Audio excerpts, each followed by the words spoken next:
Pengalaman seram ketika balik sekolah. Tunggu selepas ini. Assalamualaikum warahmatullahi wabarakatuh dan salam sejahtera. Selamat datang ke channel Ali Bosku. Baiklah, channel ini banyak menyediakan video-video yang menarik. Jadi jangan lupa untuk subscribe dan tekan butang loceng untuk update video-video yang terbaru. Jadi guys, cerita kali ini saya ambil daripada website meremang.my. Dan ada satu kisah, iaitu kisah seorang remaja. Dia diganggu oleh hantu ketika dia pulang dari sekolah. Jadi jom dengar ceritanya. Kisahnya seorang remaja. Okey, seorang remaja, dia menceritakan pengalamannya ya ketika berada di sekolah. Dan ketika itu dia ceritakan kisah seramnya sekitar tingkatan 1 dan tingkatan 2. Okey. Menurut ceritanya, remaja ni seorang yang pendiam, pemalu dan tidak suka bergaul dengan orang ramai. Jadi tabiatnya ni, sikapnya ni, dia tidak boleh nampak orang ramai. Bila ada orang ramai saja, dia macam gerun, malu ya. Kalau ikut pengalaman saya lah kan, orang yang begini ni dipanggil sebagai ada penyakit anxiety lah ya, anxiety. Dia tidak boleh nampak orang ramai. Bila dia nampak orang ramai, dia akan jadi macam ketakutan. So akibat daripada sikapnya tu, dia selalu lewat pulang sekolah. Dia tunggu semua pelajar pulang baru dia pulang. Okey, dan kebetulan van sekolahnya pun lewat juga sampai. So dikatakan pada tingkatan 1, ketika dia tingkatan 1, ketika menunggu semua pelajar keluar, dia duduk di kantin seorang diri. Sehingga tidak ada pelajar sudah di sekolah masa itu, hanya tinggal dia seorang. Ya, dia tunggu semua orang keluar baru dia turun ke pondok basnya lah untuk van sekolahnya. Jadi dia begitulah sikapnya, mengasingkan diri. So dia duduk seorang-seorang di kantin. Tiba-tiba dia terdengar bunyi air pipe terbuka di tandas lelaki. Kalau gitu, kan air panas terbuka, air pipe terbuka. So budak ni pun heran lah. Dia cakap, siapa dalam tandas kan, dia cakap. Tapi dia tidak hirau lagi. Dia buat tidak tahu. Tapi air tu tidak mati. Jadi dia fikir, siapa dalam tandas hidup air tidak mati kan ni kan, dia cakap. So dia pun nekat untuk masuk ke dalam tandas lelaki tu dan tutup pipe. Dan bila dia masuk ke dalam tandas lelaki tu, guys, tidak ada siapa dalam tandas tu, tapi air pipe terbuka. So di situ dia sudah mulai rasa cuak dan tidak selesa. Jadi dia pun ambil keputusan untuk tutup pipe tu. Dan bila dia cuba keluar, dia terdengar seperti ada orang di ujung tandas. Ya, tapi dia tidaklah macam yang batuk kah. Dia macam gitu. Dia pun terkejut. Kemudian dia tegur, siapa tu? Gitu ya. Guys, ya, akibat daripada teguran orang tu, meremang bulu roma dia. Dia tahu yang itu adalah bukan manusia. Jadi apa lagi guys? Ya, pemuda tu, remaja tu terus ambil beg, terus dia keluar daripada sekolah dan menuju ke van sekolahnya. Jadi semasa dia keluar, dia bertemu dengan pengawal keselamatan lah. Pengawal keselamatan seperti memandang dia dengan keadaan yang macam pelik, macam yang dia pun heran, kenapa pengawal keselamatan ni tengok aku semacam, dia cakap kan. Seperti pengawal keselamatan nampak ada sesuatu yang ikut dengan dia. So dia pun lari ke stesen bas.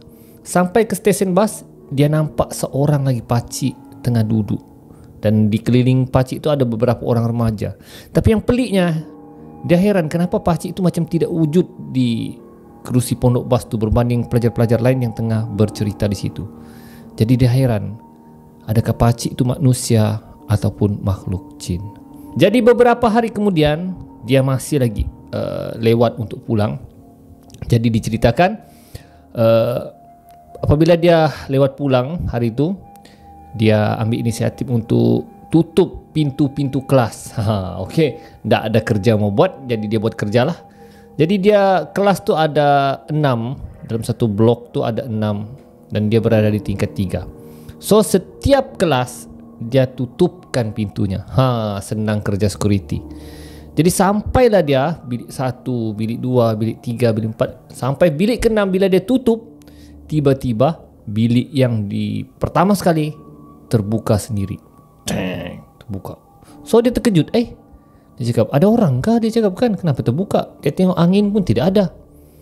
So dia pun pergi semula ke kelas yang paling depan tu, dan bila dia cek, semak di kelas tu memang tidak ada orang. Jadi dia beranggapan itu mungkin angin. Jadi dia tutup semula pintu yang kelas paling depan tu. Tiba-tiba guys, kelas yang ke-6 hujung, pintunya terbuka pula. Dia pun kelas hujung lah pula. Dan kali ni bukan saja kelas tu terbuka, tapi dia nampak kelibat seorang perempuan bertocang. Dia terkejut. Siapa pelajar yang belum balik lagi ni? Tadi aku tutup pintu tu tidak ada pula. So dia pun pergi kejar. Hoi, dia cakap. Hoi. Kemudian dia kejar. Bila dia kejar, perempuan tu masuk ke dalam bilik yang hujung tu. Dan bila dia sampai ke bilik tu, guys, perempuan yang dia lihat tu, perempuan yang bertocang tu tidak ada. Guys, dia sudah tahu itu bukan manusia. Dia tutup pintu yang ke-6 tu. Dia sudah tidak hirau. Dia lari terus menuju ke van sekolahnya. Dan ada satu lagi pengalaman seram yang diceritakannya. Jadi kebetulan cikgu bahasa Melayu dia membawa mereka bawa lah cikgu bahasa Melayu bawa ke kelab bahasa. Kelab bahasa ni dia ada satu kelas. So mereka pun ramai-ramai sekelas pun, satu kelas pergi ke kelab kelab bahasa. Jadi di depan bilik kelab bahasa tu ada satu bilik muzik. Diceritakannya. So masa dia masuk kelas tu, dia nampak dalam bilik muzik tu ada orang duduk bersendirian. So dia pelik. Dia cakap, kenapa orang ni duduk bersendirian? Orang tu pakai pakaian ragam sekolah. Dan bila dia cuba tengok siapa yang ada di dalam kelas tu, tapi tidak jelas. So dia tidak hiraukan. Jadi belajar seperti biasa, dan ketika habis waktu belajar bahasa Melayu, so mereka pun balik semula ke kelas. Dan bila balik semula ke kelas, sekali lagi guys, dia nampak seorang budak dalam bilik muzik duduk hanya mendiamkan diri. Dia macam tunduk gitu. Jadi dia pelik. Dari masa pertama dia masuk, hingga pulang, individu tu masih lagi duduk di situ. So dia merasa macam yang, siapa dia ni ya? Jadi selepas pulang sekolah, seperti biasa dia lewat pulang. Tapi kali ini dia mau ambil inisiatif. Dia mau pergi kelas muzik tu. Dia mau tengok siapa orang dalam bilik muzik tersebut. So dia naik sendirian. Kan saya cakap tadi dia selalu lewat pulang. So sampai di bilik muzik tu, belum sampai pun lagi sampai di pintu bilik muzik, gitar yang diletakkan di ada tempat khasnya terjatuh. Dia terkejut. Astagfirullahalazim. Tidak lama kemudian pintu bilik musik tu seperti ada orang ingin buka. Cek. Dia remaja tu terus lari. Belum sempat pun dia jenguk siapa dalam bilik musik. Dia lari lintang pukang ketakutan, dan dia tahu itu bukan manusia. So guys, walaupun kau ni kata orang seorang yang pendiam, tapi digalakkanlah kalau kamu sekolah menengah, digalakkan untuk berkawan. Namun pilihlah kawan yang betul, ya.